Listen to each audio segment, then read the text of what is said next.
லெபனானுக்கு Russia வந்து பாத்தீங்கன்னா ஆதரவு தெரிவிச்சிருக்காங்க. இஸ்ரேல் பிரதமர் பெஞ்சமின் நெதன்யாகு வந்து பாத்தீங்கன்னா கொல்லப் போவதாக வந்து அறிவிச்சிருக்காங்க ஈரான்.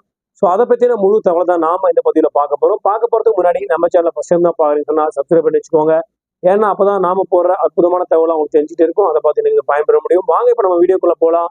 ஸோ இஸ்ரேலுக்கும் ஹமாஸுக்கும் வந்து பாத்தீங்கன்னா போர் வந்து கிட்டத்தட்ட ஓராண்டுக்கும் மேல நடந்துகிட்டு இருக்கு. இப்படி இருக்கக்கூடிய தருணத்துல பாத்தீங்கன்னா லெபனான்ல இருந்து ஹமாஸுக்கு வந்து சப்போர்ட் பண்ணி இஸ்ரேலை வந்து அட்டாக் பண்ணாங்க. ஸோ இதனால இஸ்ரேல் வந்து பாத்தீங்கன்னா லெபனான்ல பல்வேறு கட்ட தாக்குதல் வந்து மேற்கொண்டாங்க. அதுல முக்கியமான விஷயமா தரை வழி தாக்குதலை மேற்கொண்டாங்க. இதனால அங்க இருக்கக்கூடிய முக்கியமான பல தலைவர் வந்து கொல்லப்பட்டதா பார்க்கப்பட்டுச்சு. இஸ்ரேலுக்கும் லெபனானுக்கும் நடந்த இந்த தாக்குதல பாத்தீங்கன்னா கிட்டத்தட்ட 1000க்கும் மேற்பட்டவர்கள் வந்து பாத்தீங்கன்னா இறந்திருக்காங்க அப்படின்ற செய்தியை பார்க்க ஊடகத்தின் வாயிலாக நம்ம தெரிவிச்சிருக்காங்க. ஸோ இது மட்டும் இல்லாம 900க்கும் மேற்பட்டவர்கள் பாத்தீங்கன்னா காயம் அடைஞ்சதா வந்து பார்க்கப்படுது. இதுல முக்கியமான விஷயம் கேட்டீங்கன்னா அந்த இஸ்புல்லா தலைவர் நஸ்ரல்லா மட்டும் அவர் கூட இருந்த பெரிய முக்கியமான பல தலைவர்கள் வந்து கொல்லப்பட்டதா வந்து பார்க்கப்பட்டுச்சு. ஸோ இதனால தான் இந்த போர் வந்து அடுத்த கட்ட நிலைக்கு நகர்ந்துச்சு. ஸோ இது வந்து ஈரான் வந்து பாத்தீங்கன்னா இப்போ இஸ்ரேல் மீது பாத்தீங்கன்னா தாக்குதலை தொடர்ந்துருக்காங்க. அதுல முக்கியமான விஷயம் அவங்க அறிவிச்சது என்னன்னு கேட்டீங்கன்னா இஸ்ரேலின் பிரதமராக இருக்கக்கூடிய பெஞ்சமின் நெதன்யாகு இவரை வந்து பாத்தீங்கன்னா அவங்க இவரை தீவிரவாதியா அறிவிச்சிருக்காங்க.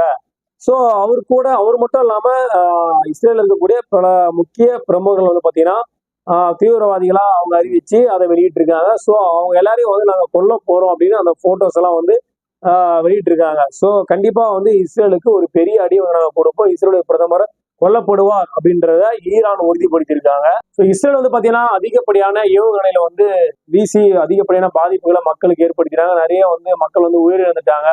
ஸோ இதுக்கடையில பாத்தீங்கன்னா ஐநாவோட செயலர் வந்து இஸ்ரேலுக்கு வரக்கூடாது அப்படின்னு சொல்லிட்டு இஸ்ரேல் பிரதமர் வந்து பாத்தீங்கன்னா கடும் கண்டனத்தை வந்து தெரிவிச்சிருக்காரு. ஏன்னு கேட்டீங்கன்னா ஈரான் வந்து இந்த போரை கையில் எடுத்து ஈரான் வந்து அவங்க 2 பேருக்கும் சப்போர்ட் பண்ணி எங்க மீது வந்து போர் தொடுக்கும் போது ஐநா வந்து தலையிட்டு அதை தடுக்கல. அதனால வந்து கண்டிப்பா ஐநாவோட செயலர் இஸ்ரேலுக்குள்ள நுழையக்கூடாது அப்படின்னு சொல்லிட்டு இஸ்ரேலுடைய பிரதமர் வந்து பாத்தீங்கன்னா நெதன்யாகு வந்து கடுமையா வந்து சாடி இருக்காரு. ஸோ இஸ்ரேலுடைய பிரதமர் மற்றும் அதுல இருக்கக்கூடிய முக்கியமான பிரமுகர்களை வந்து பாத்தீங்கன்னா பயங்கரவாதிகள் அப்படின்னு சொல்லிட்டு இந்த 3 நாடுகளும் சேர்ந்து அறிவிச்சிருக்காங்க. ஸோ அவங்களோட புகைப்படங்களை வெளியிட்டிருக்காங்க. ஆனா இஸ்ரேல் நடத்திய இந்த பிரச்சனைல வந்து பாத்தீங்கன்னா ஈரான் தலையிட்டதால ஈரான் தலையிட்டு இவ்வளவு பெரிய பாதிப்பை ஏற்படுத்தியிருக்காங்க. ஸோ கண்டிப்பா இதுக்கு நாங்க தக்க பதிலடி கொடுப்போம்னு சொல்லிட்டு இஸ்ரேலுடைய பிரதமர் நெதன்யாகு பாத்தீங்கன்னா ஒரு பெரிய விஷயத்த வந்து கூட்டத்தை வந்து கூட்டியிருக்காரு. ஸோ இஸ்ரேல் இருக்கக்கூடிய முக்கிய அரசியல் தலைவர்கள் ராணுவ தளபதிகள் இவங்ககிட்ட வந்து இஸ்ரேல் வந்து பேச்சுவார்த்தை நடத்திட்டு இருக்காங்க. ஸோ தக்க பதிலடி ஈரானுக்கும் கொடுக்கப்படும் அப்படின்ற விஷயமா பார்க்கப்படுது. ஸோ ஹமாஸ், லெபனான், ஈரான் இவங்க 3 பேரும் ஒரு கூட்டணியா பார்க்கப்படுது. ஸோ இதுக்கு பக்கபலமா பாத்தீங்கன்னா ரஷ்யாவும் இப்போ வந்து லெபனானுக்கு சப்போர்ட் பண்ற மாதிரி இந்த விஷயத்துல உள்ள வராங்க.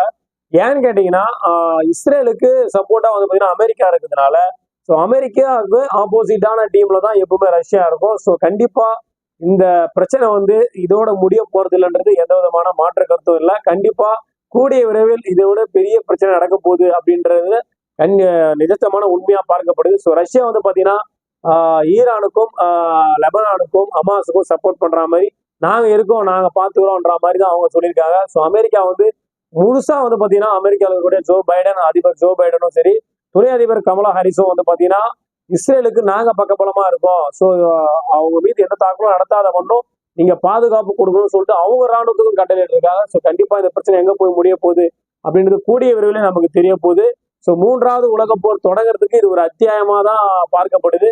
உலக நாடுகள் மட்டும் இல்ல, ஐநாவும் மட்டும் இல்ல, எல்லாருமே வந்து பாத்தீங்கன்னா இந்த பிரச்சனை நடக்கக்கூடாது தடுக்கணும்னு நினைக்கிறாங்க. ஆனா இது தடுக்க முடியுமா, இந்த பிரச்சனை இதோட முடியுமா இல்ல மீண்டும் தொடருமா தெரியல. இதுக்கு இடையில இஸ்ரேல் பாத்தீங்கன்னா சிரியா மீதும் வந்து பாத்தீங்கன்னா தாக்குதல் நடத்திருக்காங்க. ஸோ அங்கேயும் வந்து உயிரிழப்பு நடந்திருக்கா பார்க்கப்படுது. ஸோ கண்டிப்பா இந்த பிரச்சனை மென்மேலும் வளர்ந்துகிட்டே இருக்கு. இது எப்போ முடியும், எப்படி முடியும் தெரியல. கண்டிப்பா ஆனா இந்த பிரச்சனை முடிஞ்சா உலகம் அமைதியா வாழ்றதுக்கான ஒரு வாய்ப்பு இருக்கும். இல்லைன்னா கண்டிப்பா 3வது உலக போர் தொடர்றதுக்கான ஒரு அறிகுறியாகவும் இருக்கும். ஸோ பாபா வங்கா வீடியோ நம்ம ஏற்கனவே பதிவு பண்ணியிருப்போம். பாபா வங்கா சொன்ன மாதிரி சின்ன சின்ன நாடுகள் முதல்ல போர்கள் ஆரம்பிக்கும், இதுல பெரிய பெரிய நாடுகள் இணையும். ஸோ மீண்டும் வந்து பாத்தீங்கன்னா உலக போர் ஸ்டார்ட் ஆகும். உலக அழிவு மக்கள் கிட்ட தான் இருக்குன்ற விஷயத்த அவர் தெரிவிச்சிருந்தாரு. ஸோ அது போல் நடக்கிற மாதிரி தான் சாத்தியக்கூறுகள்லாம் இருக்கு. ஸோ கண்டிப்பா இந்த பதிவு உங்களுக்கு பிடிச்சுன்னு நினைக்கிறேன். இந்த பதிவை பத்தின முழு தகவலும் உங்க ஃப்ரெண்ட்ஸ் நம்மளுக்கு தெரியும் அவங்க ஷேர் பண்ணி விட்டுருங்க. அதே போல ஃபர்ஸ்ட் டைம் நம்ம சேனலை பாருங்கன்னா சப்ஸ்கிரைப் பண்ணி வச்சுக்கோங்க. அப்பதான் நாம போற இது மாதிரி அற்புதமான தகவல் உங்களுக்கு தெரிஞ்சுட்டே இருக்கும். அதை பார்த்து நீங்க பயன்பெற முடியும். மீண்டும் நல்ல பதிவோடும் நல்ல தகவலோடும் உங்களை சந்திக்கிறேன். நன்றி, வணக்கம்.